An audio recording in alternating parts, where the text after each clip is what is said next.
Hey everyone, Sycra here, and welcome to another episode of the Psychological Problems podcast.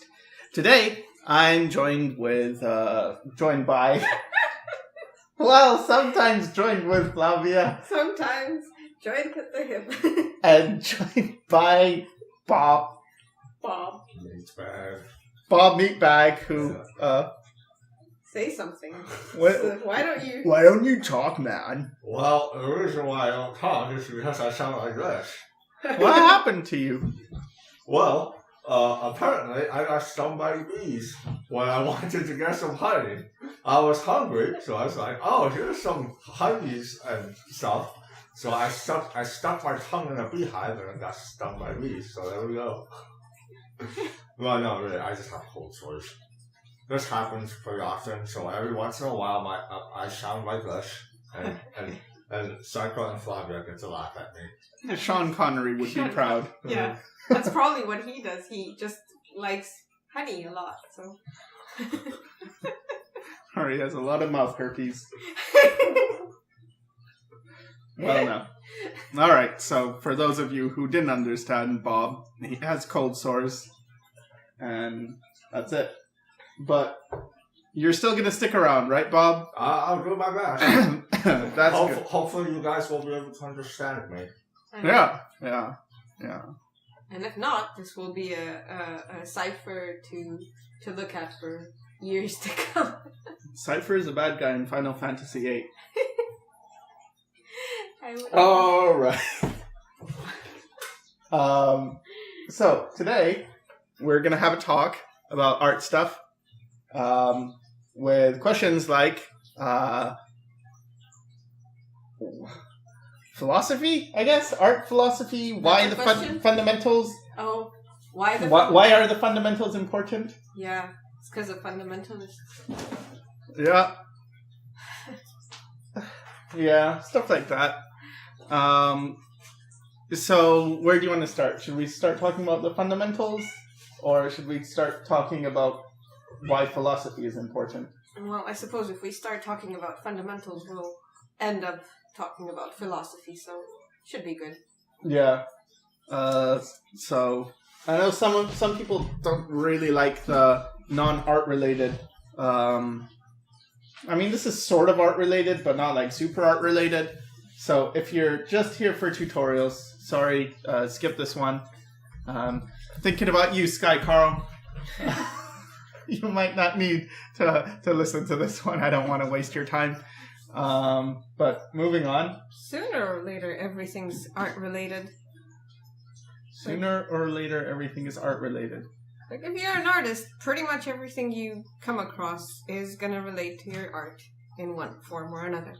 Yeah. Physics or philosophy or, I don't know, the guy you see walking in his trench coat across the street and flashing you. What? I don't know. Okay. So let's start with the fundamentals then. Yeah.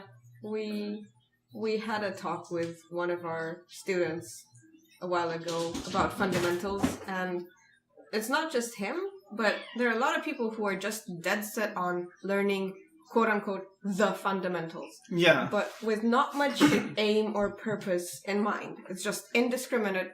Fundamentals, I need to learn the fundamentals. And yeah, that really is quite directionless. It's like reading the dictionary. I know all the words in the dictionary. Can you speak the language? Yeah. Fundamentals are something that they're important, but they're a thing that you should do after you figure out what, like, people say, I'll learn the fundamentals and then I'll do something with my art. Or I'm not sure exactly what direction I kind of want to head in, so I know I have to learn the fundamentals, and that's like the starting point, is learn the fundamentals. And I guess I'm guilty of this type of instruction as well, because it is true that I've mentioned you need to start with the fundamentals. I will revise that. You need to start with what you want. And in pursuing what you want, you will encounter problems, and those problems will probably be fixed via certain fundamentals in art. For instance, let's say you want to be a character designer, right? So, okay, you want to... One way of pursuing it is, okay, I'm going to go character design, I'm going to study anatomy. So I'm going to read all of Bridgman or all of Rogers or whatever, Loomis, Hogarth, whoever you're studying from. And I'm going to read this book and I'm going to do copies of this book. And then I need to learn perspective and probably need composition. My environments need work. Probably need to work on that. And eventually you're just stuck in this learning stage where there's always something to learn, always something to improve on that you're weak at. And your initial goal is lost, that I want to do character designs. I think it's much better to just do character designs. And, okay, so I want to draw whatever you want to draw. Like, I don't know, I want to draw a guy and he's half human, half lizard, and he's wearing a trench coat and he flashes people. Okay, fine. That's fine. So try it. And then, in doing so, you might find that you have a question. Like, I don't really know how to draw this arm. And that's a perfect time to start with figuring out the anatomy of the arm. So it's very purpose-built. I mean, I don't know. When I say it, I start to wonder, like, yeah, but I did the crickets thing and that kind of worked better. It did work better, but on the other hand, when you have a goal in mind, everything is driven, like, first of all, you're getting a lot more energy, resources in whatever you're studying. You don't just get overwhelmed by a sea of material to study. You are using the material for your own purpose. You are wielding whatever information is out there to better yourself, to further a goal. And that's personal. Because otherwise, knowledge is super impersonal. Knowledge is just a abstract set of concepts. It's just I don't know. What do you do with it? You could do so many different things with it. You could build an environment just as well as you could do figure drawing, and you could design characters just as well as you could, I don't know, vehicles. Could I have something to do with, like, I get that all of it is based on agency and motivation and stuff like that, but I guess, like, for me anyways, I get the feeling, and even when I hear a lot of other people talk about their stuff, it's like, oh, they think that by going after the fundamentals, they'll get everything that they need. And it's just like, oh, they just need to know how to do something first in order to get what they want. But then by doing that, they sort of give up on, I don't know, they give up on agency, I suppose. Because it's just like, okay, here, give me something. I want it right away. And fundamentals is the way to do that, even though fundamentals take forever to learn as well. Well, not forever, but I think one thing I did, and I think this is important, is before you start, there's this thing that just happens to be a rule. I guess it's a rule or whatever. It feels like one. But whatever you do, you get good at, right? So if you believe this is true, and so far it seems to have been true, that whatever you do a lot, you end up getting good at, you can kind of, before you start, design the artist you want to become. So a while back, I started thinking, what's the type of artist I want to become? And not just like, oh, I want to be a character designer, but more like this. I want to draw quickly because I get tired fast. I get bored of things. So I want to draw quickly, and I want my sketches to have a lot of energy and a lot of life. I want to have good gesture and expressions. I want to have a lot of style because I find that interesting. I get really bored by things without style. I want to be someone who can, in like 30 minutes, do a pretty solid drawing. It doesn't need to be super fleshed out. I don't want to necessarily be... because when I was starting out, I had this thing like, I want to be the greatest artist ever. And that kind of... It's like, yeah, that sounds nice, but it's not helpful. Because what does that mean? It's nothing practical. Whereas when I really thought about it, like, what do I really want? What would I be happy with if I knew if I do one, like if I'm really fast at drawing, that means I'm not going to be one of these slow, meticulous artists. And it's like, yeah, I'm cool with that. I want to be able to do things quickly. I want to have a painting style that feels very fresh. I like to use colors very well. I want to have good values. And yeah, started with that. And then I started thinking, okay, to become this artist, what do I need and what don't I have? So I figured I need to be really fast with proportions because I need to draw in a way that I don't have to rely on guidelines all the time. Like I just need to do a drawing, kind of like you do, Bob. I need to be like that. And then it's like, okay, so I need to do that. So how am I going to get proportions down fast? Well, I need to draw over and over again. Okay, so you need to draw over and over again. And what do you need to draw? Well, the human figure. Okay, so you need to draw the human figure over and over again. So one thing I had is that before I started searching to learn the fundamentals and do all this, is I could draw faces pretty well, because I always liked to draw faces. And sure, I learned proportions and things, but even before doing that, I could do okay with drawing faces. And it got to the point that I could draw a face that was okay easily. It wasn't work. But when it came to bodies, it was work. And I started thinking, well, I've drawn hundreds or thousands of faces. I've probably only drawn maybe a few hundred bodies.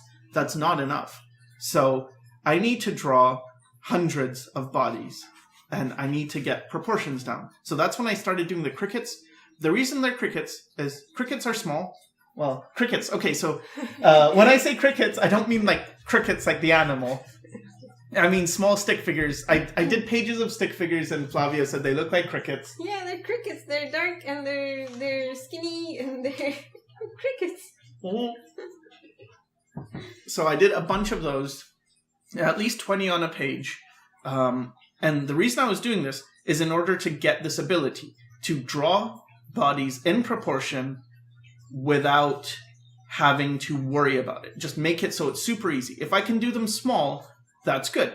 Because if I can draw these easily as a stick form, that's a fundamental I can build on.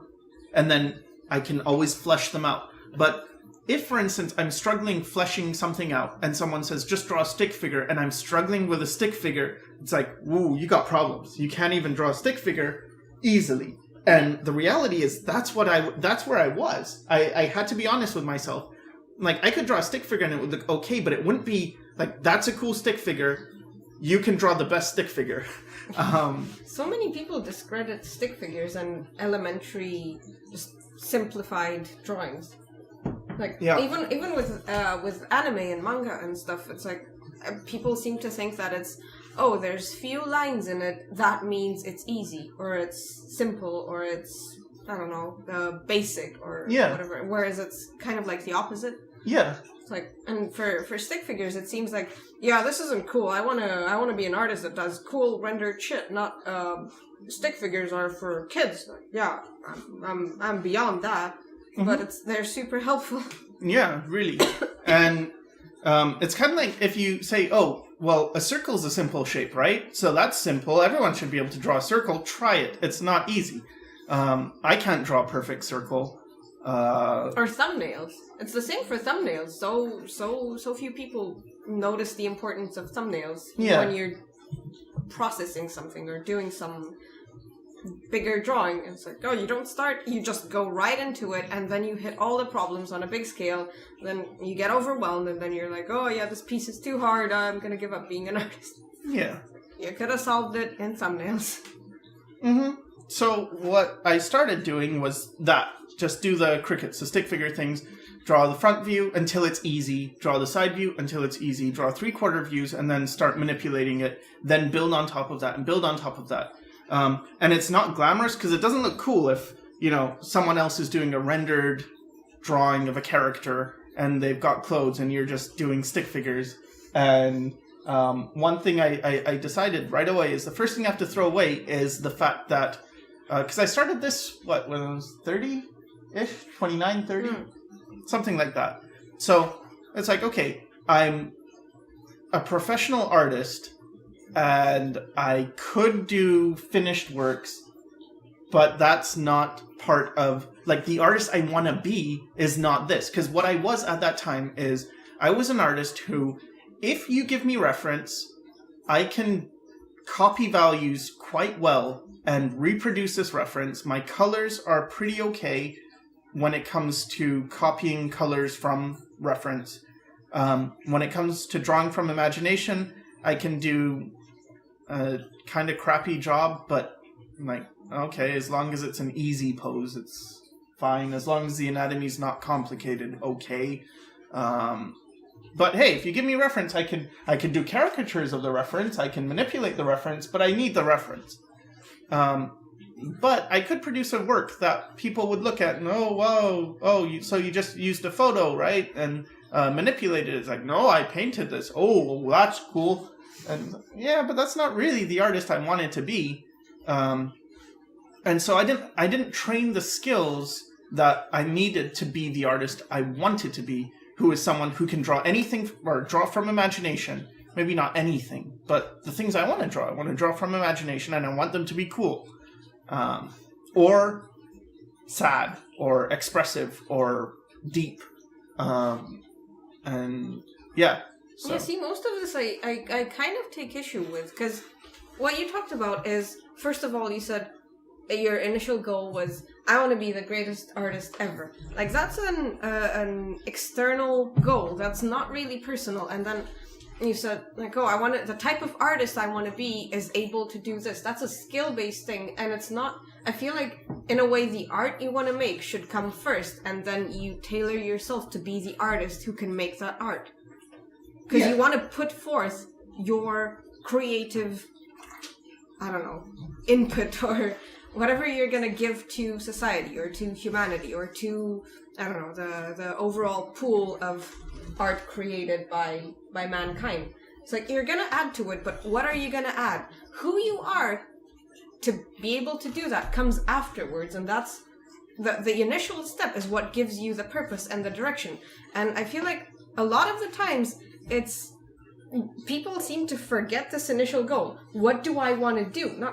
They start with, who do I want to be? Who do I want to impress? Who do I want to emulate? Who do I want to... It's like, these are all secondary things. And to forget that initial step, and what we keep having to do, is basically put those disclaimers like they put on McDonald's cups, the coffee cups, oh, beware hot beverage. It's like, you're getting hot coffee. Of course it's going to be hot, but you forget about it. You forget more and more of the basic things and the essential things. It's like, you ordered hot coffee, you want to make art. Yeah, but that's not why they put it on. They put it on because they got sued. And they're just covering their ass. So yeah, but they got sued again. Because of a shift in a mentality. Because people are becoming more and more oblivious to the basic things, the basic units of their survival. You think she was oblivious? The lady who got... Like, I think what it was is she got burned, and then it's like, this sucks. I have to...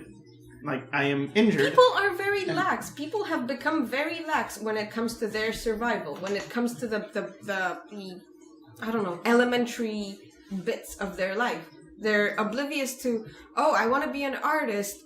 Does that mean I want to work in this job? No. That means you have some art that's in your head or in your heart or whatever, wherever it is, and you want to create that.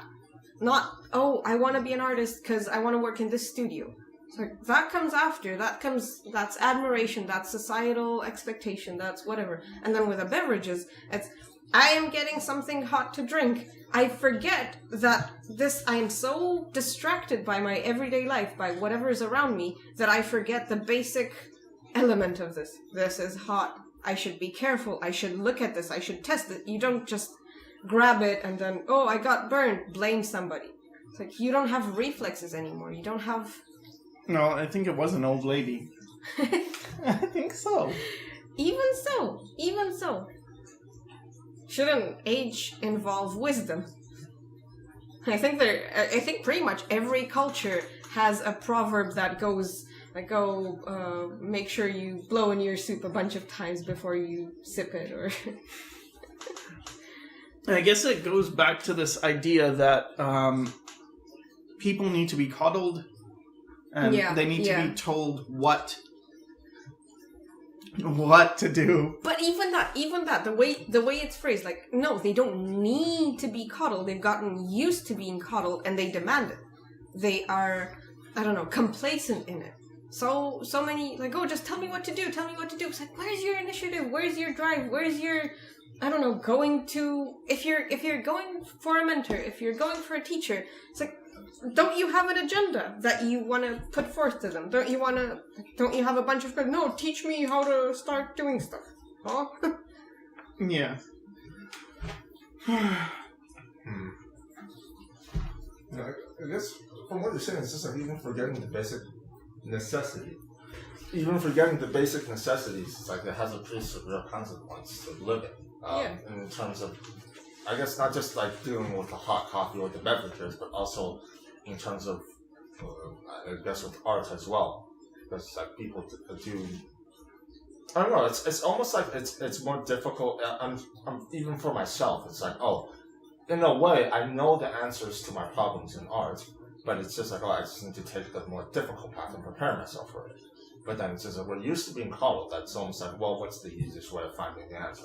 So, that's what I would do too. It's like, look for the shortcut, because even if I was young... That's active. That's looking for the shortcut.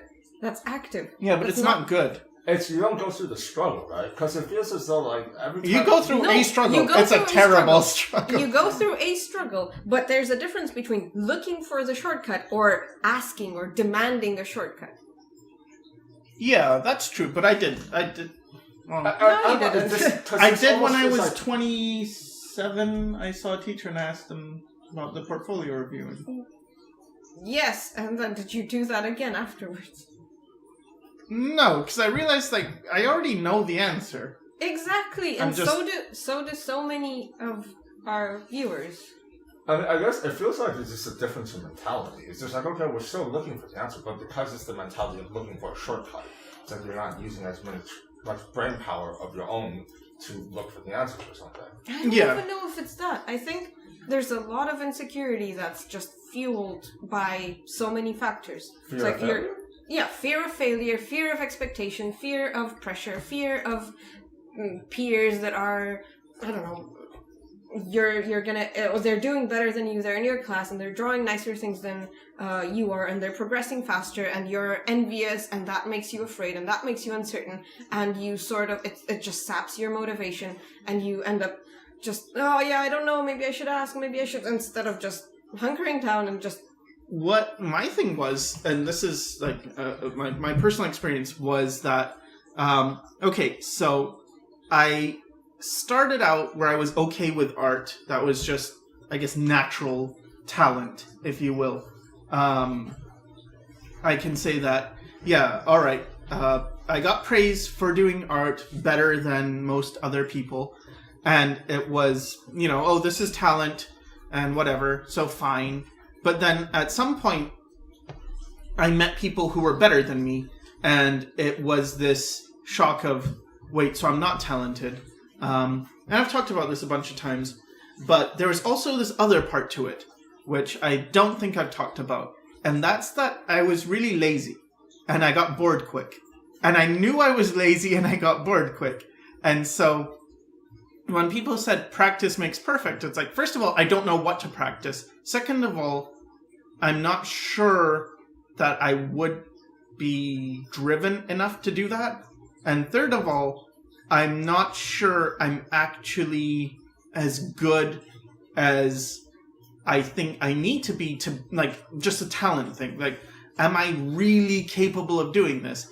And that's why I felt so much like I need a shortcut, because I didn't really believe in myself. I didn't really believe in this idea that practice makes perfect. It's like, yeah, but what if it doesn't? What if I spent like 2 years just drawing all the time and I was still shit?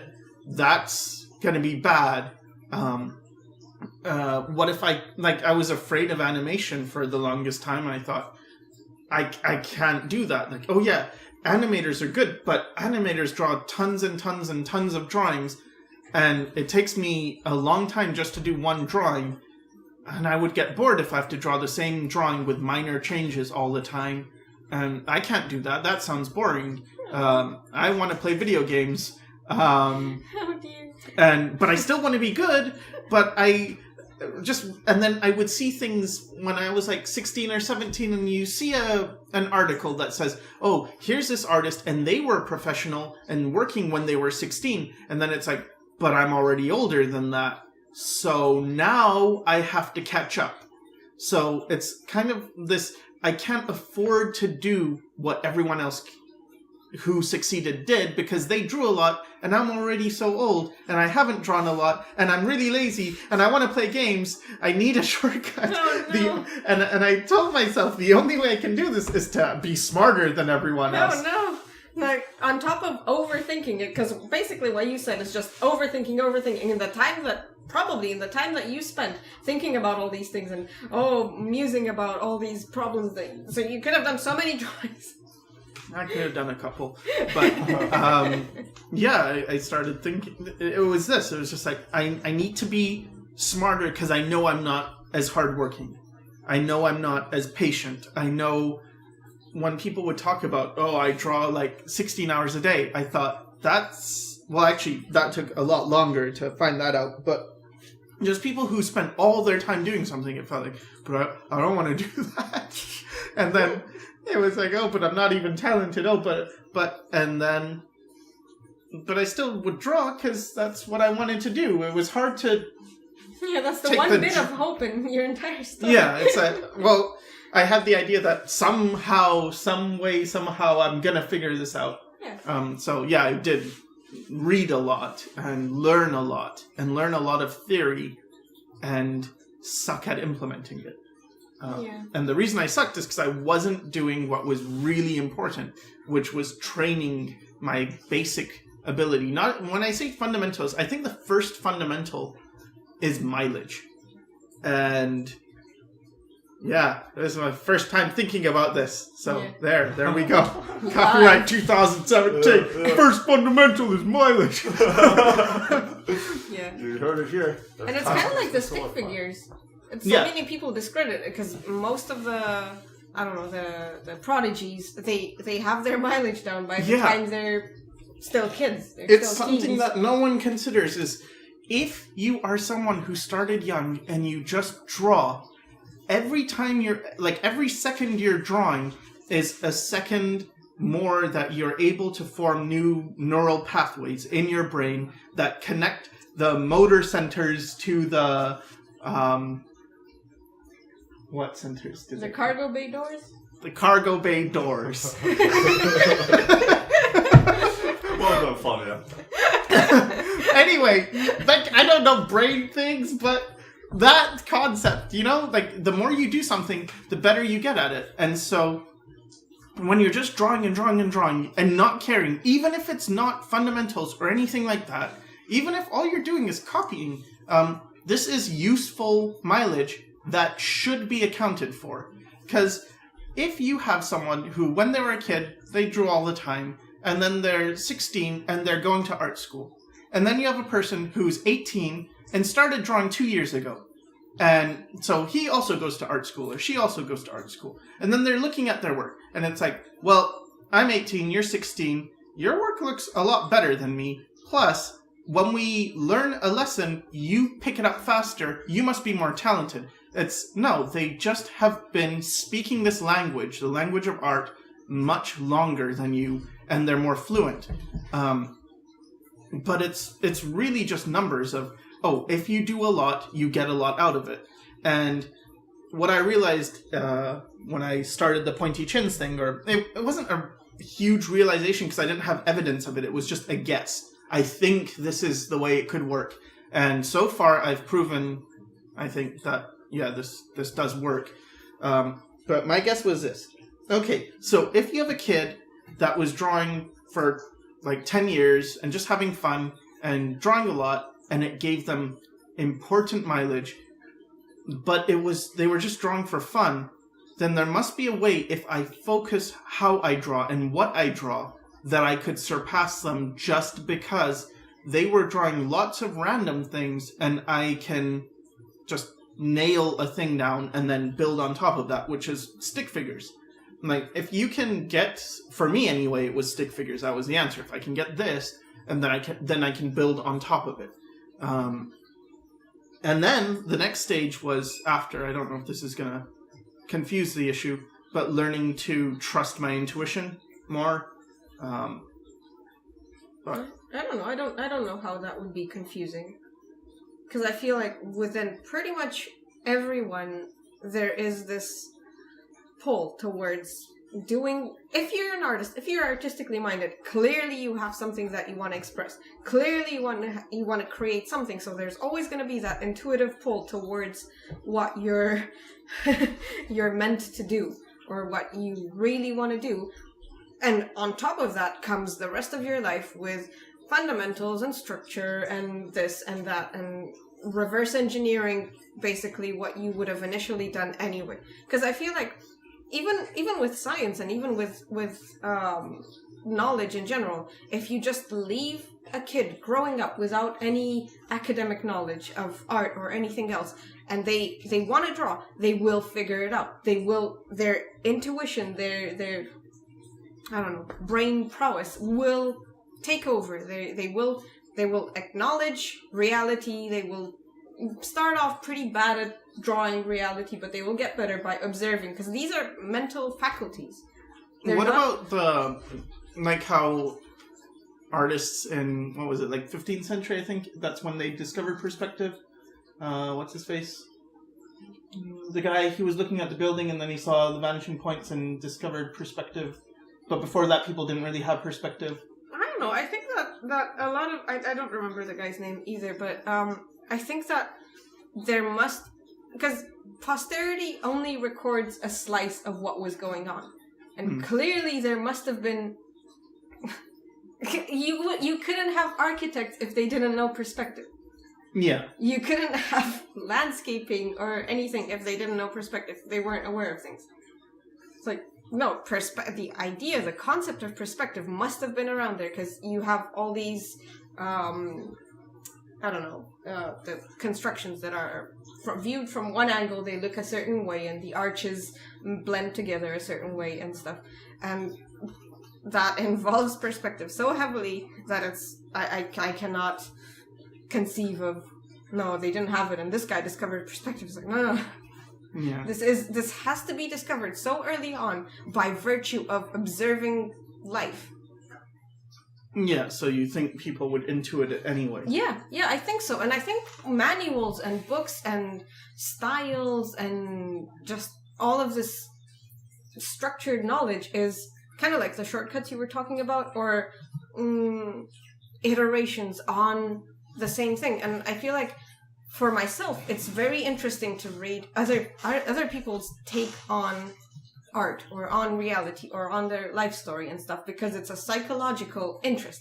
It's like, I like people watching. When I read somebody's book, it's very good for me. It's very enriching for me to see, oh, this person has a different angle on the same event that I viewed in this other way. It's like, oh, wow, okay, so I get three-dimensionality. But there's still, I could still see this event. I could still, within my own mind space, build the same model of that event. And probably if I looked at it long enough, I would come to a similar conclusion. Or maybe I would come to more than one conclusion. Or maybe I would, I don't know, just, there's no reason you can't be autonomous. There's no reason you can't, you have to rely and look up to everyone as if you don't have resources of your own. Yeah. And I feel like so many people discredit themselves, first of all. They're doing themselves a great disservice. I guess the person who he'll really enjoy me saying this, but teaches us very well is cynics. Because he really talks about relying on your, like, you already know this stuff. Just figure it out. Yeah, you can do it. Yeah. Yeah, I always agreed with his thing. Just be more confident. The problem is, the thing I don't like about his thing is he doesn't actually explain it to someone who's not intuitive. How could he explain it? His knowledge is intuitive. How do you explain intuition? You can only convey it in an abstract form. This is true. This is true. How would Phoenix explain it? Okay. I still think there are ways of explaining it. You can But only it's reverse, right. You were right, so you were right. You were right. But it's not just be more confident. So Yeah, it's- confidence, I feel like, is a term often misused. yeah. It's a blanket term for so many things, so many issues. It's like, it's not just confidence. I feel like it's more like isolate your brain from the rest and give it time to develop. Because I really feel like when I talk to people, there used to be a time, there is a time where it went out of fashion to just encase yourself in a cocoon and just be in your own headspace and develop and then emerge and then talk to people and then bounce back. Well, yeah, because you ideas. have to be successful. But I think going back to the confidence thing, what I think it is more about is don't second guess your initial impulse, because that initial impulse probably has a lot of input from your subconscious, from your intuition. And in trusting your initial, I feel like this is right, before I second guess it, I'm going to put down the mark. That could be construed as confidence, but it's not really. It's trust. Yeah, I think I can attest to that. I think I talked about this before, where just, when you put down the line, you are making a decision. But for me, it's not necessarily like I have 5 decisions, therefore I'm going to pick this one. In a way, it is like that, but it's not that cerebral. It's like I have an impulse, I trust this impulse has guided me to good results before, and then I put down the line, and this is the decision I made. Yeah. But that decision isn't necessarily one that's conscious. It's one that's intuitive. And then it's just like there's multiple intuitive choices, but this is the one that feels strongest. And sometimes you can be led astray by your conscious thoughts. Like, okay, I want to do this, or I want to do that. But it's just, trust your intuition. Going back to what you were saying about just isolating yourself, cocooning yourself, and just developing, I feel as though for somebody who's, I guess I would be, in a way, the poster child of an intuitive artist, a lot of the things that I was doing when I was young wasn't really for other people. I just drew. Sometimes I showed other people, but because I was only doing it for myself and I was so isolated from doing other things, I gained a natural mileage. And any time that I've had a huge jump in my art has been when I isolated myself, when I didn't go on being social, when I didn't go out trying to promote my stuff, which it's like what Simon said, it's necessary. You need to do that, and because that's where the connection with the jobs is. But I guess when do you need? When does this? Because I feel like for you and actually for both of you, this point sort of happened too soon. Yeah, it does feel that way because it still feels like I'm discovering new aspects, new dynamics of my art, and new ways to express my feelings. Yeah. And it's not done. It's like this feels like I need so many more years to properly hone this. I can show it now, which will have, I think it'll still have something to say. But I don't know, I feel as though there's a difference between harnessing what I have now and furthering myself. And with a lot of things that I'm seeing, it's just like, oh, you need to promote yourself. You need to make yourself out there to make yourself relevant so that, you can stay popular or keep your views or something like that. It's like, no, this doesn't feel productive. This feels draining. This feels like it's taking time away from becoming better. Yeah. It's training an artisan, not an artist. I would go past that. I would say it's just advertising language. Kind of like, how those ads and those commercials have the fear-mongering thing going on. It's like, oh, you need to do this to stay relevant. It's like, what? As if you lose your relevance if you are not present, 24/7 on a social network. Like, what? But lose your relevance to who? I can and for really what? understand that from an outside, You're inside not outside perspective. because you grew up in the North American but, culture. What I feel is that there is this thing of pressure from the outside, especially when let's say you finish high school and you've said you want to be an artist. There is this expectation of, first of all, you'll likely, maybe you're lucky and you don't get this, but you'll likely get the oh, you know, that's going to be hard, or there's no jobs in art. Maybe it's less now. But the problem is, because there's so much of a, you can't do this, the next step is to go into, well, has anyone else done it? And if so, what did they do? Yeah, and so but there's, this person did, and they were a concept artist. They're working as an illustrator, and this is what they did. And, if I follow this formula, then I can do it. And I think the problem is that people don't understand what development really means. And we would have better artists if there was sort of everyone just goes to their individual cave for 2 years and then comes out in 2 years. Just draw, do whatever you want. Don't look at other people so much. Yeah. Very limited exposure. Just do what you want, but keep doing it over and over and over again, and then come out. But it's like no one, especially when you're young, it's like if you rely on your parents to get you through this, how are you going to pitch that? The reason I can do this right now with the pointy chins is because I've gotten to the point that, yes, I can make money off art, and I got to the point. A certain amount that is enough for my survival it's fine. Like, okay, I know I have a few hours every day to work on development. So in that sense, I am giving myself that cave to go to. Maybe it's not the entire day that I spend in the cave, but I get some time to just devote to doing my own thing. But what I've noticed is the rate of improvement is really exponential. Yeah. It's not at all the same as when I was trying to learn fundamentals or trying to learn this or that. It's like, no, that felt slow, and this feels pretty quick. Yeah.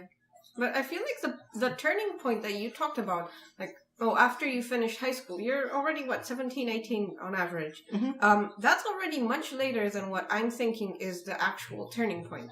Because from what I've observed so far, your childhood is bombarded with, what are you going to be? What are you going to do? What are the people around you doing? This whole popularity contest, it's very foreign to me. It's like, strive to be popular instead of strive to be the best. That's very alarming. And I feel like with an artist, this is very dangerous.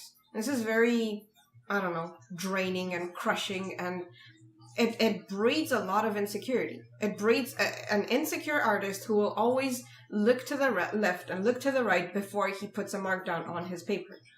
It's like, what is this other guy doing? Is this other guy maybe making a better mark than I am? Maybe I should do what he does. Maybe I should. And that creates a mindset with which you go into you finish high school, and now what?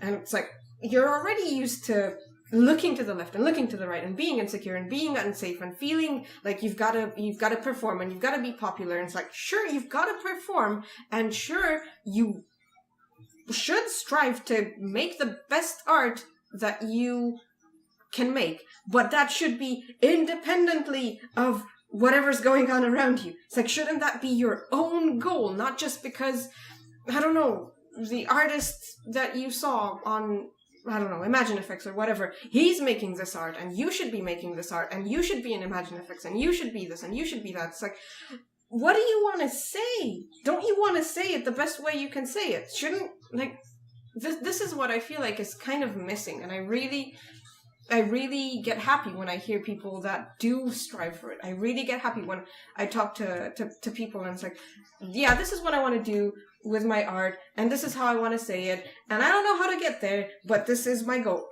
Yeah, that's pretty workable. Like, once you encounter that, it's like, okay, this is, you can break this down. What I feel is lacking is, what I started this thing with, is philosophy. I think philosophy has sort of a bad rap, especially these days. I know I heard Neil deGrasse Tyson talking about how philosophy is not really that important and things. I think, I have to disagree. I think philosophy is super important because it helps us figure out who we want to be. And I don't mean you need to read the work of philosophers. That might be good, but that's not what I'm talking about. What I'm talking about is just a very basic notion of analysis of the self, of what you value and what you want to strive for and what your actions mean. For instance, some people want to be artists because what they deep down crave is, I want to do a job that is pretty easy, pretty fun, that makes money, and that I get recognition for, that I get praise, that I will have fans who look up to me. Fine. That is describing a certain philosophy. I am a person who strives to have material wealth and admiration from others. Then ask, why? What is missing in you, or what does this give you? What are you compensating for? What do you want to say? Is there anything you want to say, or is that it? Are you really going to be happy if you get that? Is there what comes after that? Let's say you did get the fans and you did get the praise. Maybe it is enough. And I think I've met people who, really that is all they want. But this may be wrong, but I don't really consider that an artist. I consider that a craftsman or someone who, you're successful at what you wanted. Yeah. But I wouldn't say that's really an artist. And I think there are very few artists. If I think about what I consider an artist, is more someone who has something to say and the skill to say it. That's basically it. You have something that you need to convey. It's very important that you get this out of you. And then, the skill is, necessary. That sort of goes hand in hand, because otherwise how are you going to get your point across? But it doesn't mean you need perfect skill. It just means you need enough to say what you need to say. For my philosophy, I think it's that I want to be someone who is always learning. I want to always improve myself. I want to say something worth saying. I want to be true to myself, and I want to maintain integrity. I don't want to just get successful or famous, but have to compromise on who I am. And I'm not saying I am that yet, but I'm saying that's what I strive to be. That's my philosophy. I want to be happy, I guess, I don't need a lot, but I want to have, I guess, simple things. I want to have a place I can stay where I don't really need to worry about things, and that affords me the chance to grow and become better. I don't really care too much about fame. Don't care at all about fortune. Don't care about working for a studio. I'm kind of curious, because I'm somebody that's going through the process of trying to form a philosophy myself. And it's, I don't know, because I think we all start with an impulse of wanting something. For me, it's, when I was creating art, it's not like I had the idea of wanting to create the ultimate piece of work, of being the ultimate version of myself and creating something. It was just this feeling of wanting to strive towards integrity in terms of expression, in terms of creating something of value. But that was just an impulse. I guess what I'm curious is just like, where does it evolve from impulse into a solidified thing that you're striving towards? I think it comes from really looking beyond the first thing you see. Mm-hmm. Like for me, it's the first thing, especially if I was young, would have been, I want to be better than everyone else. Okay, that sounds like something, but if you ask why is this really what you want? Do you really want to be better than everyone else? And the more I thought about it, the more it's like, well, I want to do something unique. I want to be original. And it's like, okay, well, anyone can be unique. Anyone can be original. Not anyone, but, well, yeah, I guess anyone. But what You're laughing. I'm sorry. I just have this image in my head because you said, "Oh, the first thing for me was this." I just imagine you in the maternity ward coming out. I want to be better than anyone else. Not ooh goo gaga, not wah wah wah. No, I want to be better than anyone else. I want to be the very best. The story begins. I want to be the best. I want to be meaningful. Yeah, because that doesn't really have much behind it. That's sort of empty. So it's like, okay, so that's your first thing. So that's important to you. But looking inside that and seeing the best. What does the best mean to me? Does the best mean I make the most money? And no, that wasn't it for me. Well, this artist, let's say Sargent, he was in his day considered the best. If you were Sargent, would you be happy? No, because Sargent doesn't have the expression I want. I feel his work is eye candy, but it lacks depth. In that I am figuring out myself. So you want depth.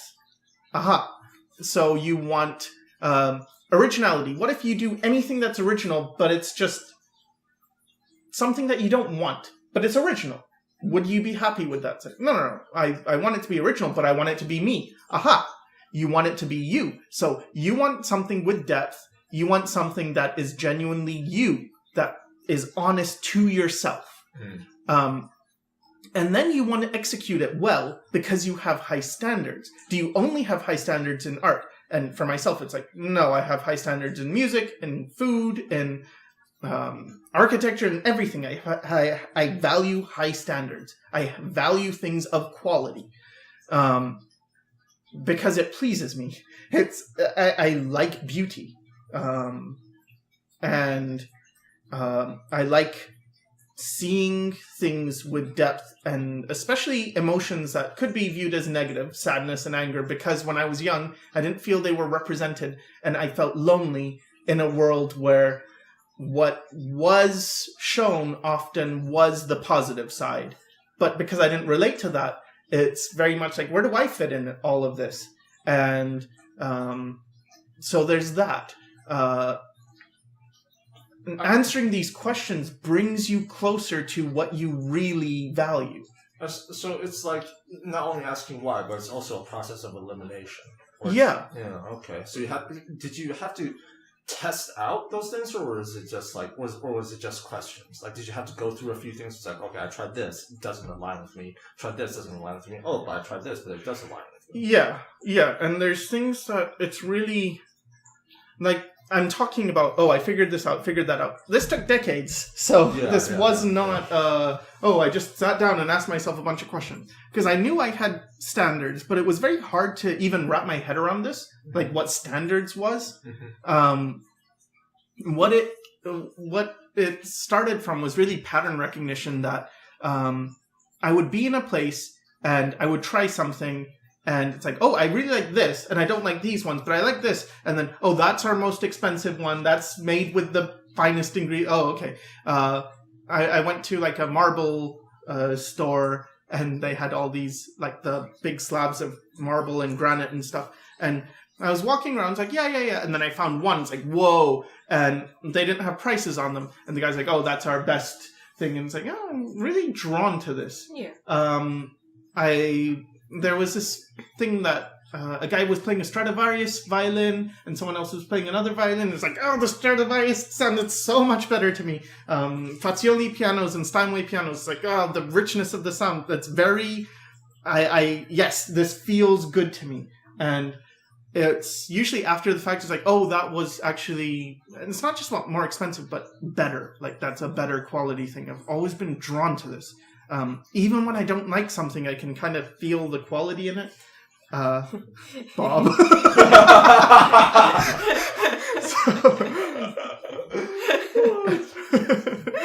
But yeah, so it was understanding, what it came to is bringing this all together. Okay, you have this. What does this mean? You have high standards. You have an appreciation for quality. And then what does quality do for you? And for me, it reaches depths that things without quality don't. For instance, in the piano example, with a Steinway piano, when you hit the bass notes, they're so much deeper. They reverberate inside. Like, I feel like, whoa, that's something that I don't get from the other pianos. And then with a Fazioli piano, when you hit the high notes, it's like, oh, they've got this weird stringy type of, I don't even know how to, like a kind of sparkly, but not really so sparkly, but it's got this thing that's like, that's cool, that's unique, that's interesting, and it feels rich and it feels nice, and I don't know. So it's bringing that together. And then other stuff, it's taste. It's not some things I like aren't necessarily quality. They just maybe with stylization. I do appreciate stylization that has quality, but I've seen even some stuff that's stylized that's not the best. It's like, that's kind of cool. I like pushing things because I feel excited. It feels like, oh, this is a thing, but it's further. It's more than just what it is. Like, oh, you have an eye and it means this and it's saying this, but this is stretched and it's cool. It's just, I don't know. It's very childish, I suppose. So there's that. But it's very important to acknowledge these things. Yeah. As you develop, like, you're gonna first of all, you're asking yourself questions, but you have to give yourself the answers and then question the answers. Yeah. It's like, what's the reason that this is the first thought that came to your mind? But about that, it's like, your way is one way of... You have to say who you when you say your way, they can't see you. Well, yours. Your way, Sycra, is one way of going about it. But for me, it was kind of different, because I never really had this internal dialogue, because I don't think in words. And for me, when I started developing, it was more like an intuitive thing, but not really. It was kind of like a reality. It's like, oh, this is what I am, and this is what I have in mind, and built in is the desire to be the best version of me that I can be. Granted, this sounds weird to me as I'm saying it, because it doesn't quite match my inner reality, but it did feel like, how do I describe what I am? And then those are my concepts. Those are what I operate with. It's like, oh, I question things. This is very built in. When I was really small, I was thinking about, like, oh, what religion is, not about what God is, but what religion is to people. It's like, what is prayer to people? What is religion to people? So this is a thing. This is a preoccupation of mine with people and characters and whatever. But it's already built in a way. Like, the images in my head are already there. I know what I want to be. I know what I want to make. I know how this feels. It's just sort of contouring it. So do you want to talk about that? Like, what art is to you, what you want to achieve, what your philosophy is? I suppose art is my first language, I would say. Because my thoughts are not quite put in a language, but when I think of them expressed, it's rather in art than in words. Mm-hmm. It's rather in motion or sculpture or painting or than in speech or rhetoric or anything else. And I feel like the way art deals with a thought in a more symbolic way is closer to how I think. Because I have trouble with verbal instruction, for example. I have a lot of trouble with following steps that's sequence of steps that's described by somebody. And I know somebody else here has that issue too. I think for different reasons, but the outcome is the same. I don't know if it's for different reasons. I think the reasons might be similar, but it's like I don't know how to exist in words. I don't know how to exist in normal thoughts or presented identity. I know how to be. Like, I don't know how to be, but I am. Well, do you want to like talk about why, like you told me why you are the way you are? Do you want to talk a bit about that? I don't remember. What are you talking about? Oh, I guess you said that it's like you became conscious when you were super young, right? Yeah.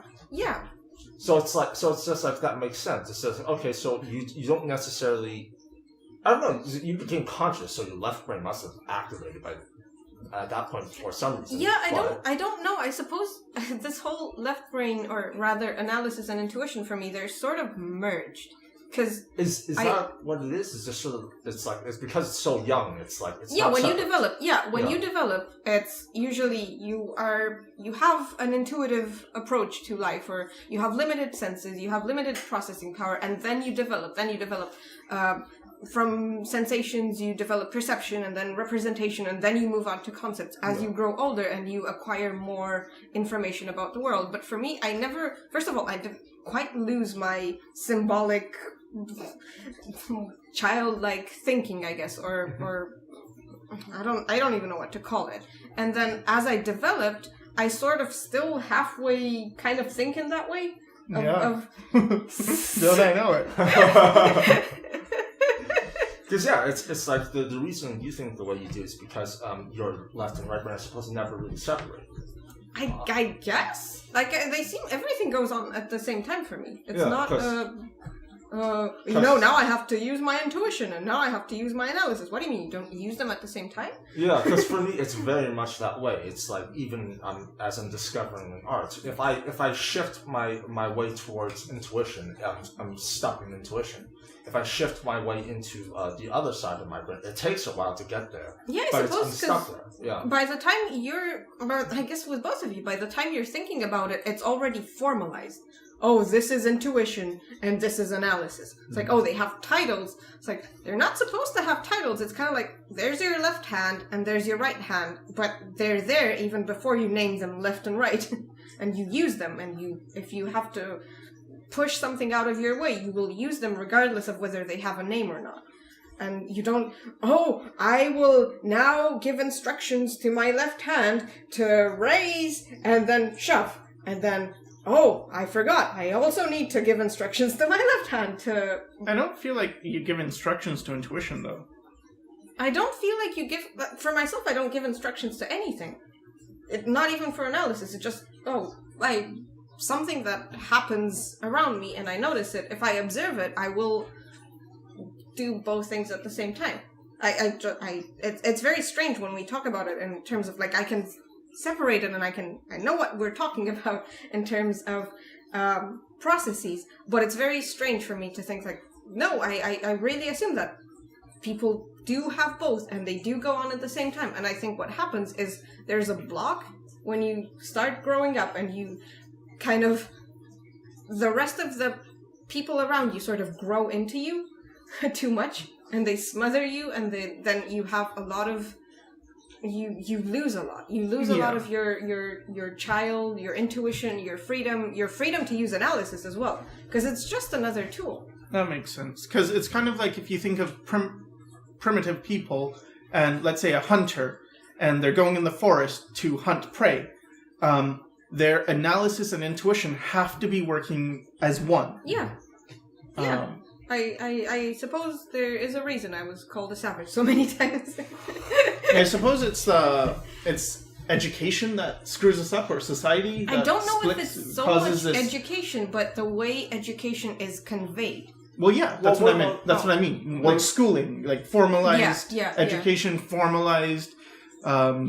What about words? Yeah, I mean, an emphasis on language above all else, and then mathematics, and just the things we isolate. I think mathematics is very good. Yeah, so do I, but it's another language. Yes, another language, but languages are not, tools cannot hurt you unless somebody wields them against you. That's my thing. And for me, it's I pretty much by virtue of growing up, I isolated myself from people around me, even my family and stuff. I was in my own headspace. I did not listen to, I don't know. Is that what it is? Because it's for me, I guess maybe this is my own ignorance, but I feel very much that it's okay, what does the left side use predominantly to express itself, which is words. Yeah. And then everybody's just okay, you don't have words, but you express yourself through body motions and stuff like that. So it's a very primal way to express itself. But words, it's almost like this advanced thing. And then once when you learn that, your brain I get It it. feels like it's separating itself. I know what. Okay, so Flavia has this thing where she dislikes poetry. Mm-hmm. You dislike poetry? Yeah, I just like poetry. Yeah. So I was trying to explain what poetry is to her because I don't dislike. I don't really consume much poetry, but I don't dislike it. Mm-hmm. What it is to me are words that are slightly off in such a way that the literal expression of them causes you to get in this funny way where you start to see it differently and it becomes more than what's being said. Mm-hmm. It's words that are so cleverly chosen that they almost trick you into getting out of your analytical, literal sense and convey a meaning beyond the words. But if what you're saying is you don't need that, then of course poetry would be obsolete because you already see in symbols. I think we talked about this a while ago, and not on a podcast, but I don't really we talked about my drawings and how they normally resemble drawings that people do when they're hallucinating or taking drugs. I may have a student who will go unnamed who uses substances to like LSD, and his work when he's on acid is pretty close to Flavia's work normally. That's not even the first time I've seen it, because I've studied quite a few cases of artists who had mental problems or drug abuse problems or hallucinogenic abuse. Well, not abuse, I guess, use. Issues. And then I could relate to a lot. I saw a lot of what they were doing in my own work. That's why you like David Lynch so much. Yeah. I feel like there's a lot of... Because the things I gravitate towards in pretty much all the media I consume, be it books, because that's what I grew up with, or paintings, or music, or games, or stories, just told stories, or people, are people who are skewed. They're just not quite as you would expect them to be, not quite just what's on the surface, not quite... They have a different language, they operate on a different level, but I feel like that level is something that should not be lost. Yeah, you understand the subconscious very well. You and Jung. Well, there's a reason I like him. I could relate to his writing. It's very... Okay, so for those of you who don't know, Carl Gustav Jung was a Swiss psychologist, and he sort of improved on Freud's theory of the psyche, and then Jung put forth that impulses or actions or thoughts, they're not just sexual frustration, expressions of sexual frustration. There's a different level, a symbolic level within all of us, and then we deal in archetypes, and we deal... And sure, by this point, because so much time has passed since his development, it's pretty much common knowledge, like, you have archetypes, but now they're sort of like tropes. Yeah. Or they've turned into different things. But I feel like the way he analyzed things was very, very good to follow. Very good to see. Oh, you're looking at reality, and you're looking at the people around you, and you see where they're coming from, and you see where they're going, and you see what they are, because you have the two ends of this bracket. I guess that's what it does when you can see this, because you're very good with psychoanalysis, but less good with literal, what a person is saying. It's like, but then when you're explaining something deep about them, it's very impressive how... Yeah, I had a huge... We get screwed by this all the time. Yeah. So, we think this is what it means. Oh no, it's this. Oh, how embarrassing. Oh my god, no, it can't be true. Ah! So should we give an example with you about your things? Well, which one? The fetuses and the... Go ahead.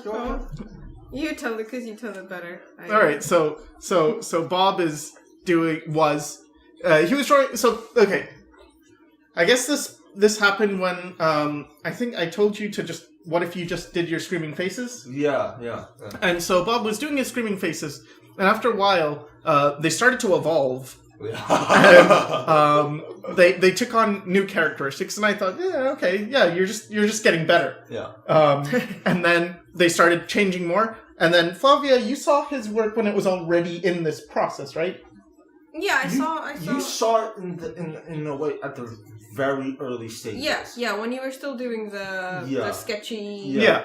And basically, she made this comment that I really disagreed with at the time, and it was basically, these look like fetuses. Yeah, these look like fetuses, and I'm like, what? This okay? Yeah, it made no sense to me because they were just screaming faces. It's just like, wait, this is a fetus? I don't see it, and I didn't agree with what it implied. Yeah, it's that this is I'm a creature that is undeveloped. Yeah, but then what happened was my screaming faces started getting bodies. Then they started getting features, and they started becoming more and more humanoid. And then once I saw it in hindsight, fetuses are humanoid. Yeah. Okay. Oh, there we go. Well, actually. But yeah, it's this weird thing where it's just like looking back at it in hindsight, it's just like no. Yeah. We have this happen to us often, where Flavia will say something about our work, and it's like this. Doesn't seem like it makes sense at the time, but then after you progress, it's like, oh, god damn it. It's exactly right. Like the clown thing. Yeah. It's like, oh yeah, why? So Bob starts doing clowns, starts drawing clowns, starts drawing mannequins and puppets and stuff. And it's just like, from my perspective, it's, Bob's just, he likes puppets now. Oh, yeah, he must have seen this somewhere, and now he's just drawing this. And then Flavia explains how, no, he feels like a puppet. He feels like he's being manipulated, and then it's, that's actually turns out to be the case. It's scary how much deeply. I guess because our everyday actions is dictated on some level by our subconscious, but I guess with our art, it's just more deeply connected. Yeah. And then, and it's like it's this thing where it's just like a lot of the times I have a very, I guess, left-brained way of explaining why something is turning into something. But then with Flavia, it's just like, no, she sees beyond that. And then she sees beyond, it's just like, what my logical reasoning is. And then it's just, it's very piercing and revealing. It's just like, So I should say what happened to me then. Yeah, go ahead. So I was doing cards for the Comic-Con thing a while back, for a Eastern European Comic-Con. A couple of years back, I guess. And I was thinking, what do I do? I was still in my sucky phase, so something, you probably know this about me already, but I don't feel like I'm very good because of reality. I can see it. And then, anyway, I was thinking, I'm not that good, but they've invited me to this thing, and I should do something, so what should I do? I guess I should do something I'm good at. And I thought, I'll draw girls, and I draw these girls, and they're all, kind of weird, but pretty, but unapproachable, and whatever. You would look at them from far, but not get involved with them, because they're just things to look at, and it's sort of objectifying, and sort of, in a way. I suppose it's objectified, and that's not to pass judgment on what should be, any more than Bob's clowns are saying this is what a person should be. But it's then she explained to me about how I relate to females.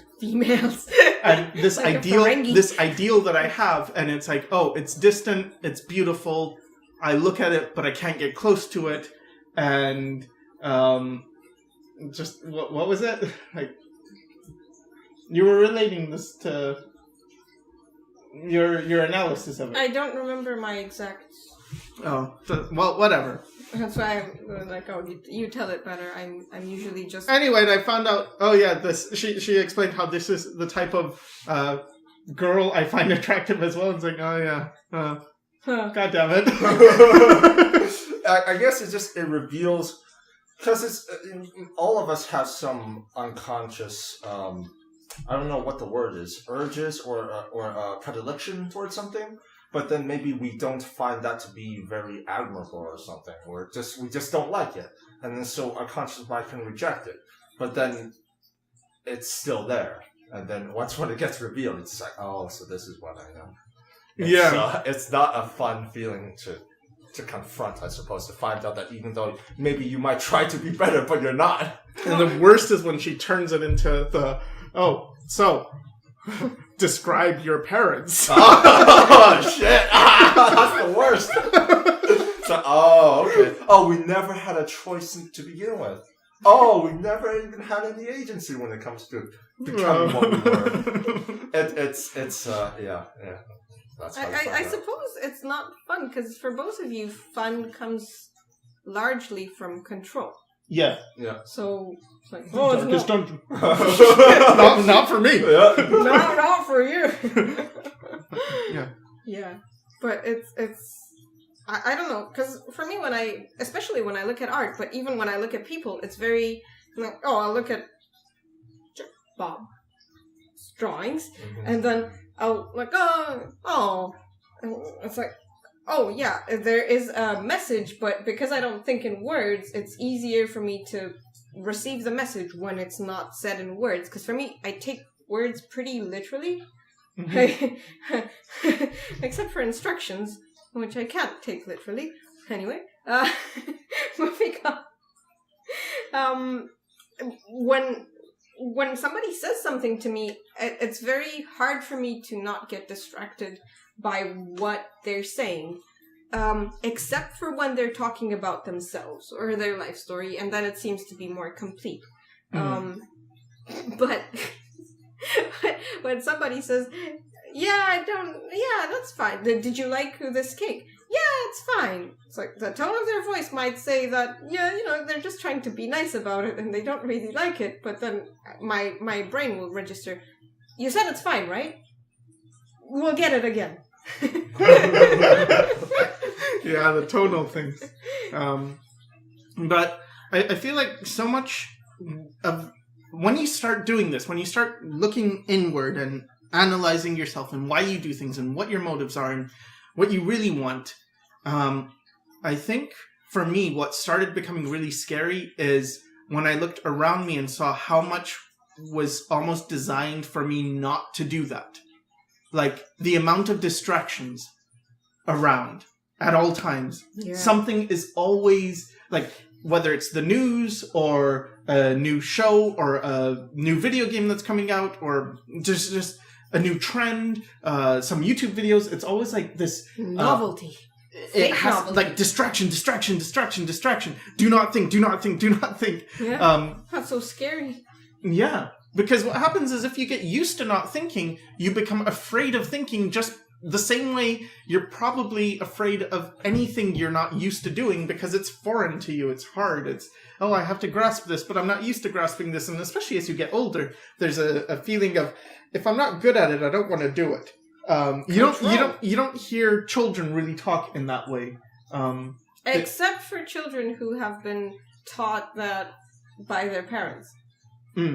I think there's a category of kids who grow up in the super toxic environment where, if you're not good at it, you're worthless. You're not, so they're going to be afraid of doing it. They're going to be, no, this is what your parents' affection depends upon. So I think, in a way, it's really important when doing this self-discovery thing to actually disconnect from as many distraction things that you can, because I would say that another thing, especially if you're the type that's not in tune with their subconscious, it's like you're so easily led astray by so many things, and your brain, your left part of the brain that deals with a lot of the world in its attempt to be logical will give you reasons to be led astray. Like you'll come up with the smarter you are, the more difficult it will be to break away. It's just like, you'll just come up with reasons. And, this won't work. Well, I need to do this and all this stuff. And it will just drown out your subconsciousness. It will just completely drown it out. Which is why it's good to get away from the distraction. Because, you're just by yourself. with the least amount of distractions that you need, then the only thing that will eventually emerge, if you pay attention to it, is the subconscious. Because it will emerge. It will try to tell you things. So, Bob, when you're alone, do you panic if you're left with your own thoughts? It depends. I would say recently I'm learning to deal with my thoughts in a better way. But there are a lot of times where, I can't panic. Because I've seen this. I've seen people who cannot be alone with their own thoughts. It's torture for them. It's real. It is real. I don't know. I am having trouble grasping all of these things. I had a huge shock since meeting you. Oh. I introduced her to I introduced her to North America. So I got so used to using like this one for the other. But now the other is actually like American people. Yeah, it's such a huge, like, all of this excitement and novelty and entertainment. It's so boring. It's so there's no substance to it. Like, how many almost identical images can you consume until you get bored of clicking on them? How many nearly identical manga issues can you read until you get saturated with them? And how, like, I don't get it. It's like those prison people in isolation. It's just like, okay, they can't do much, but they have to do something. So they build up a routine, which is like anything to escape whatever it is that they're isolated in. So like for the prisoners, it will be like the isolation. I guess for North America, it'd just be whatever they're stuck with the current culture. And then they're just forced to digest whatever it is that they can get, that eventually becomes a comfort for them. Or I don't know, maybe that's just the way they grow up in that filth, and then they just think it's good. It looks like a lot of fear from where I'm standing. It's like, of course you're gonna resort to apathy and distraction if the only real option that you have is to take action and stick your neck out and get in trouble and protest or make a change or take responsibility or whatever. It's like, yeah, it seems like the easy choice, but it doesn't seem like the satisfying choice. How much do you think is based on extroversion or introversion? Not a lot. Why do you think I think whether you're introverted or extroverted, that doesn't equate to being active or passive at all. There are very active introverts and very passive extroverts.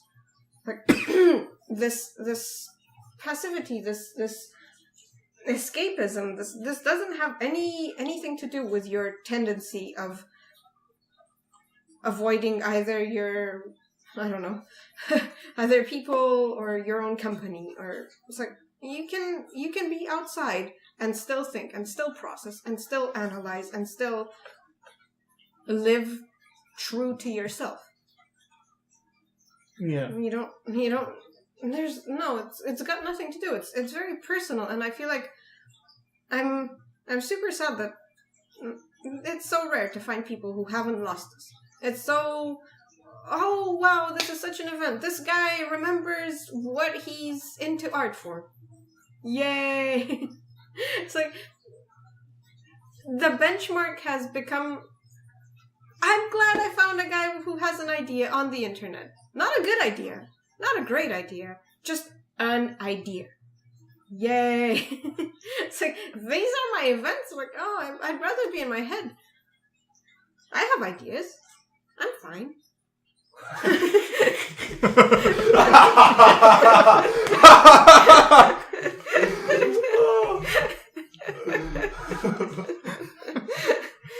Thank you for your contribution, Bob.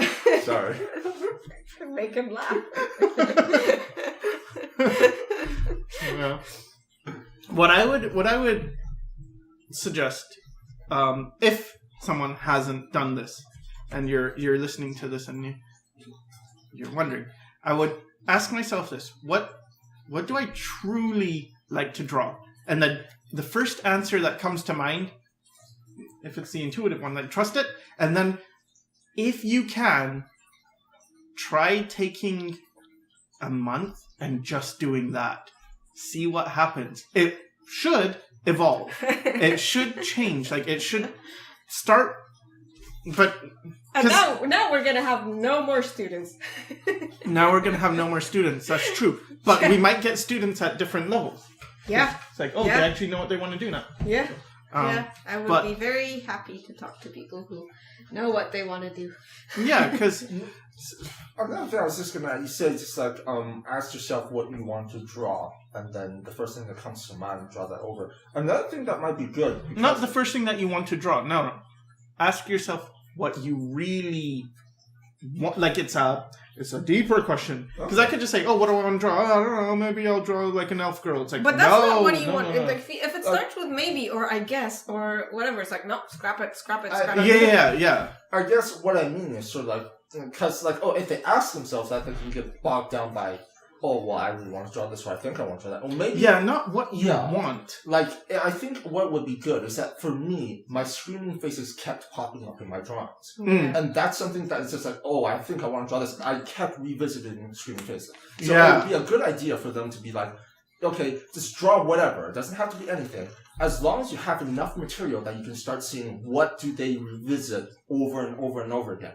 This drawing keeps on popping out through, like, you do 100 images, 100 pages of drawings. And in like 70 of them, this image keeps popping up. It's like, okay, this is what I revisit. This is something I can focus on. That's genius, because that's exactly what I've been doing with art as well. Because for a while I was doing this thing, starting with a point teaching thing. I'm sorry for always bringing it up, but I started asking myself, what do I like? Because I don't draw what I like. What do I like? And that was kind of the wrong question. And then I started, because what I did is, it's like, I like pastel colors, I guess, or I didn't really like pastel colors, but I like things colorful. And then it's like, how do I get colorful and still be tasteful? Well, these artists who do stuff on Pixiv and manga artists seem to have this, and they happen to be using pastels. Oh yeah, that makes sense. Okay, let me do that. What I started doing is thinking about all the things from, and I guess this helps to have been drawing a lot, but all the things I used to do and what kept reoccurring. Or for me, it was, what are the images I look on and then I think like, that was pretty good. And I did this portrait once in maybe my third sketchbook, probably in 2003. And I just made the eyes a bit smaller. I was like, yeah, that looks pretty good. And then years later, every time I looked at that one, it's like, that one looked pretty good. Right. And I tried, like, okay, what if I make the eyes smaller? Because I think I like big eyes. Like, I like big anime eyes. And then I just did it, and it felt more right. Yeah. And, okay, so do that. And then, I notice I look at works by artists like Bumsky. Recently I played, I haven't beaten it yet, but Final Fantasy IX. And the background environments are really like this. They're like Minium Bumsky, this artist Bumskee. They're like that, and it's, I really resonate with that. And then I started thinking, but these are around a mid-value range. You're not pastel. And then I saw, throughout I was always looking at these type of mid-value range images. So then I started moving to a mid-value range. Like, this isn't what I would say I want, but it actually feels more comfortable. I had a tendency to draw big heads and big hands and skinny bodies. And if you ask me, do you like this proportion? I would say no, not really. But I do well with it. It's kind of like with you when, Bob, when you were talking about your screaming faces, you didn't really like them at first when I first met you. Yeah. You were pretty dismissive of them. Yeah, I didn't care for them because I just thought they were easy and they didn't really deserve attention and they didn't mean anything. But of course, that was a lot of insecurities and external factors putting into it. Mm-hmm. Yeah, so I think for me it was similar with faces, like, but that's easy. Mm-hmm. I think that's what it sometimes comes to is, that's not worth considering because that's easy. Mm-hmm. When probably the reason it's easy is because you've drawn it so many times. Yeah. So where I've internalized the screaming faces, and once again, it's just that thing where it's like you revisit something over and over again. It's not even like, because I was dismissing my work, and I was still revisiting it. And I think for people out there, it's just like, if you have something where, you don't pay attention to it, or you think it's easy or something like that, but you still revisit it no matter what you do, that's a pretty telling indicator of what you're supposed to do. Even if it's like you keep drawing birds with backpacks or anything like that, if you keep on doing this, it's probably worth spending time on. And then if you really just spend like a month or even a week, maybe probably you'll get an idea even that quickly on that thing that you keep obsessing over in a way. Something happens that's different than when you just pursue art in search of fundamentals or in search of skill or because, I see a cool image and I want to recreate that image. It's a much more personal engagement with art when you do that. I think that's what's also missing is with so much fan art and this and that. It's like, these are things that are cool, or these are things that are popular, but are, what do you really do? What would you do if you never saw any of this? What would you do if you were the only person left on Earth and you wanted to draw stuff? What would you draw? If no one could judge you, if no one was there to, this is right, this is wrong, this will get you a job, this won't get you a job, you should do this is stupid, whatever. If you get rid of all of that, what would you draw?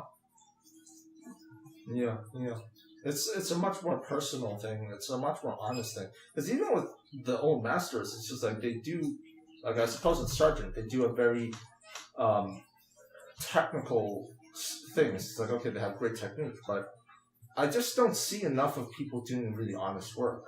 And it's very rare to see that. And it's just like, I just wish people would explore that more. This is something that should be more prevalent in culture. It should be something that should be shown honestly.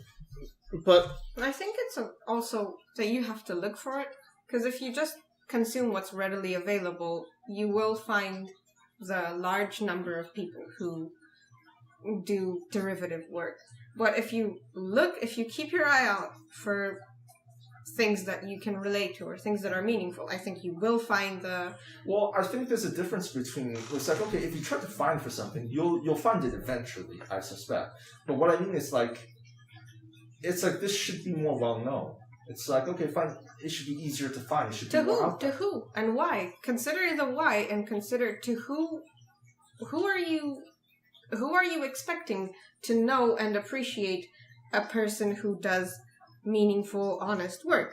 Another person who does meaningful, honest work in their own right. However, this is not the majority of people. And this is never gonna be the majority of people because just there's a bell curve and there's an amount of people that do this and they are the top 2% or whatever. It's like, this is never going to be in the majority. And if you're looking for exceptions, if you're looking for exceptional people, you have to dig or look for, I suppose.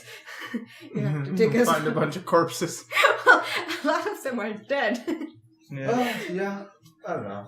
You can't just, because this is taking on you as the consumer of art, if you want to consume meaningful art, you cannot be passive.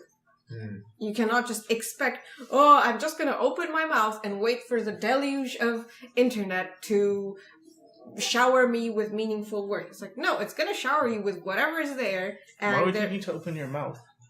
So that you ingest it. Oh, I guess. Eyes? Whatever you're into opening. You can open your legs or your mouth or your... This is not how you consume art. Well... I really like this Guga painting.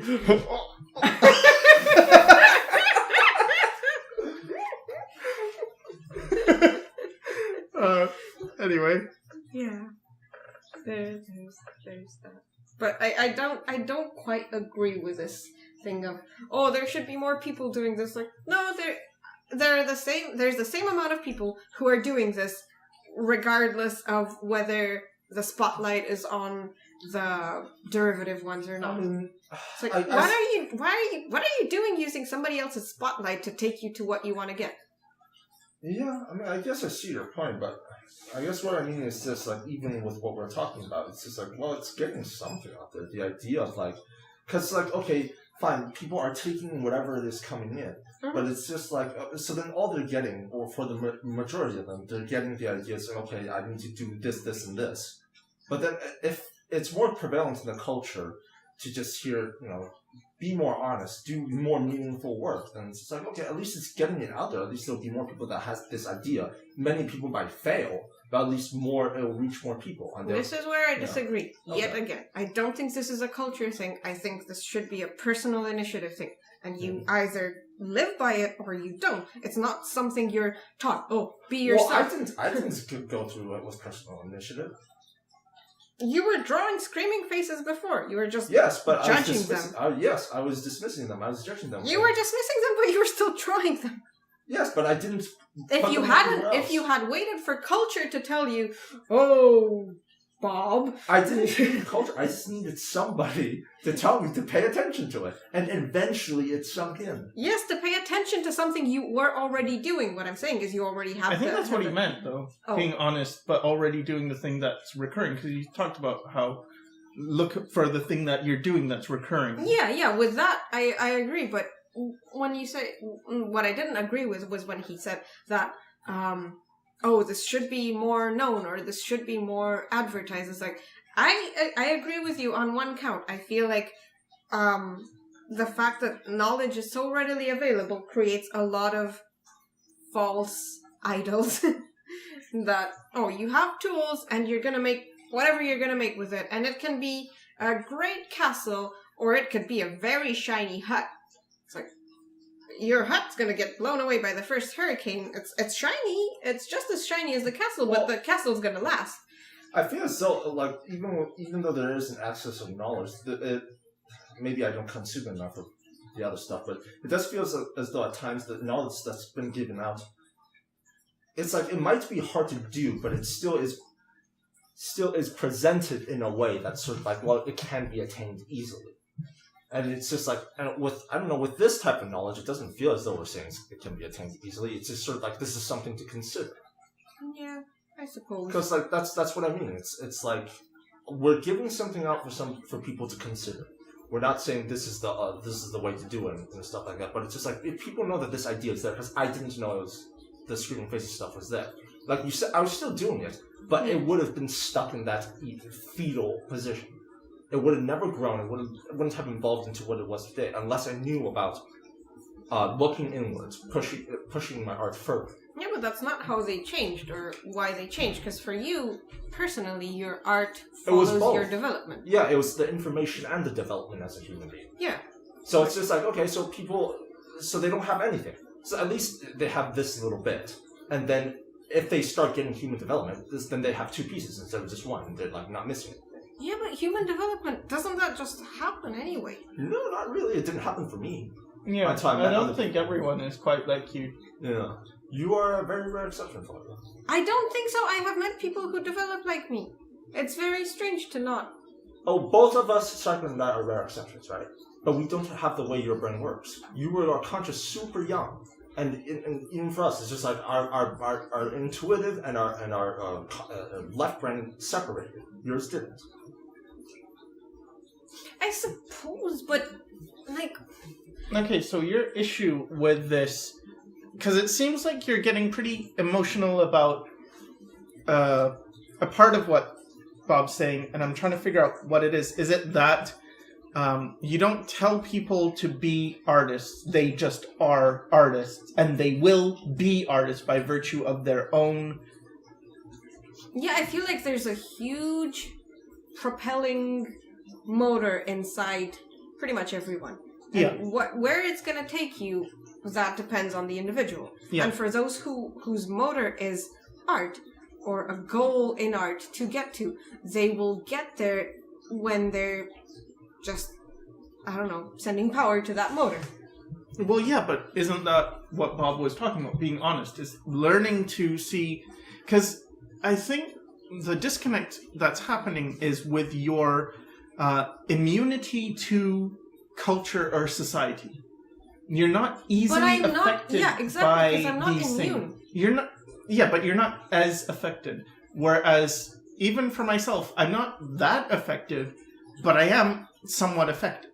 I will get caught up in fear, especially when it comes to, well, I need to get a job. What jobs are there? I guess I need to do what these people are doing because that seems to be where the work is. I guess I need to, I don't know, I guess this is kind of what I want, or this is close to something I like, so I guess I'll do this. But I'm not immune to that. However, this goes back to the philosophy thing where I really believe that the individual uses the culture that is available to him, not the other way around. I feel as though there's this thing that Sycra told me about, where it's just like, the great people are outnumbered by people that are not great. But in a population of 7 billion or more, there's bound to be a bunch of them. The problem is that not all of they have the potential, but a lot of them don't realize the potential. And the ones that do realize their full potential are even rarer. And what I mean is that, yeah, there's probably people out there, a lot of people who will not be able to reach true art. That's just the way it is. But there are people out there who can, but they can't access that potential. They can't get there on their own. Okay, and And what I mean by that, and what I mean by this knowledge being more prevalent, is sort of it's like we're increasing the odds of people being able to create real art, to become aware of real art, of becoming aware of exploring themselves deeply, of acknowledging their subconscious and acknowledging what their subconscious is trying to express. Because for me, I have the potential. But imagine if I never knew about the idea, if I never met Sycra, or if I ever never met you, or even heard about anything about just explore your subconscious. Just explore it. I would be stuck where I was, and I would just be a person who has unharnessed potential, wasting away doing nothing. I suppose if that's how you meant it, I agree with it. Yeah. That's what I meant. I'm sorry if I wasn't clear before, but yeah. Yeah, because my understanding of it was initially that, you need to teach more people how to be artists. They just need to be made aware of the potential. They just need to be made aware of this is an option that can be accessed. This is a depth that is there. It's not just fan art or Dungeons and Dragons or fantasy stuff or just sci-fi stuff. No, there's a deeper level of human expression. Yeah, and for me, what it is to save them from the trap that I fell into. Mm-hmm. Because what I really needed when I was 23, 24, is for someone to look at my work and say, hey, your faces are really good, just do that. Mm-hmm. You know what you want to do, just do that. And then I would have said, but I'm missing this and this, and it's like, dude, you're fine. You're going to be fine. Just believe in yourself and you're going to be completely fine. Yeah. And if that person was someone who had ability, who had skill, and I could believe in them, then it's like, right, that would have really helped. As opposed to, I didn't get much praise for my art at all for a very long time. And then by the time I did get it, it was when I was doing stuff that's like, I don't really like this, but I guess I'm getting praise finally.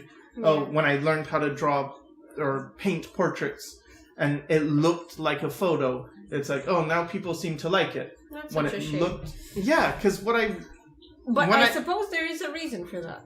I suppose there is a reason for that. Because remember, what was it, today? We were scrolling through some images and then I saw, this image, or was it yesterday, this image looks like it was painful to make for the artist. Like, it's colorful, it's whatever.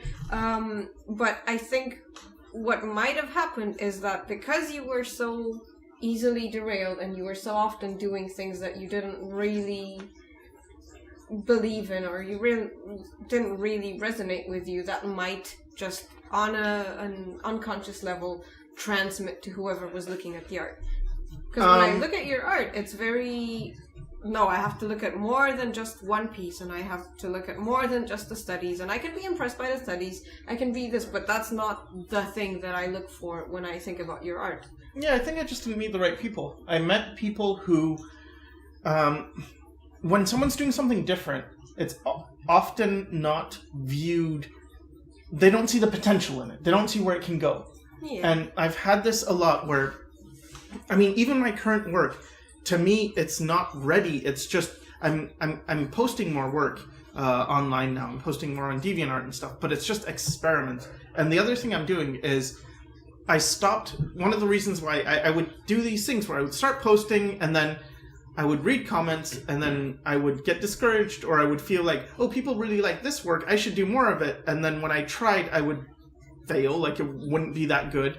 And I would get caught up in, oh, I can't post this. This is bad. I need to do something better. And I'd get so wrapped up in it that now what I've started to do is, I was kind enough to get DeviantArt Core membership things given to me, and what it affords you is to upload in advance so you can schedule your posts. So what I do is, I think I'm like 2 weeks ahead of whatever I'm posting. So I'm posting old work, or people are seeing the work when it doesn't matter what they say. Because if they say like, oh, I like it, it's like, yeah, but that's 2 weeks old. I'm doing something way better now. You're like those stars. By the time their light reaches you, Yeah. they're already extinguished. Yeah, I'm already dead. But what's happening is I don't worry so much anymore. Because it's like, well, knowing that whatever, if they like it or if they dislike it, it's 2 weeks old work means I can just keep creating. But my original point was it's very hard to see potential for a lot of people, especially in something that's different. And I think... Especially if it's at the early stages, too. Yeah, I think if I have a gift, one of the biggest gifts I have is that thing, that the same thing as standard, I can see potential. And so when I saw Bob's work, it's like, potential. But it's not necessarily the same as what other people will see. What other people seem to see, or what's more common, is to see something that looks like something that's already celebrated. Yeah. So, you look at someone's work and it's like, wow, that looks just like the work that I saw in this movie, and that was a really good movie, and everyone liked that, and your thing looks like that, therefore your thing is good. Instead of, your thing looks nothing like anything I've ever seen before, and I don't quite know where to place it. And or something like, oh, you just draw screaming faces, why don't you do things that other people do? Or, it doesn't need to be that, but it's very hard for most people, I think, to see anything beyond what already is, to see what it could be. And that's what I really wanted, is someone to look at my work and say, you may very well not be good right now, but you just keep doing this because it will lead somewhere. That's pretty normal, because for most people, the primary need to be met is safety. Yeah. So it's like, yeah, you're gonna look for the crowd, you're gonna look for the safety in numbers, you're gonna look for the safe opinion, you're gonna look for the you're insecure and your position is fragile, therefore you will place yourself as the judge. Being the judge is safe. Being on the sidelines is safe. And ironically, it's not safe at all. Because here's the thing, if you learn how to draw or paint like whatever is popular, and there's 1,000 other people that draw the same way, and they can do the job you can do, you're expendable. You're not safe at all. You're just one of many people who could do the exact same thing. And it's like, oh, yeah, I learned fundamentals and I learned perspective, so now I'm going to get a job. It's like, get in line. There are plenty of people who know fundamentals and who know perspective, because that's all that's talked about. But if you're doing something unique to yourself that's very honest, you won't have competition. At least much, much less. What is it? I just got stuck on one of many. No. One of many is a nice character. Okay. It's a character from Neverwinter Nights. Mask of the Betrayer. Okay. Yeah. Okay. Yeah, I see the point. There's nothing wrong with being one of many. Yes. Yes, dear. Being expendable. Way to confuse the issue. He is not expendable. Sorry about the confusion. Alright, so I guess that's it. Thanks, everyone, for listening to us ramble on. Babylon. There's only 3 of us, though. There's 5 of us. Oh, there is. There are 5 of us. Thanks, everyone, for listening to us, Babylon 5. Now. To us 5. Babylon. Anyway. Stupid. Yeah, so I want to go ahead and thank my guests, Bob, Pisiku, Shase, and Flavia. And you. I'm not my guest. Why would I be a guest? I don't know. Why You're the would host, you be? he's the host. I'm the host. Fine. You should thank yourself too. This is not gonna happen. Okay. See you next month. Yeah. Bye. Bye.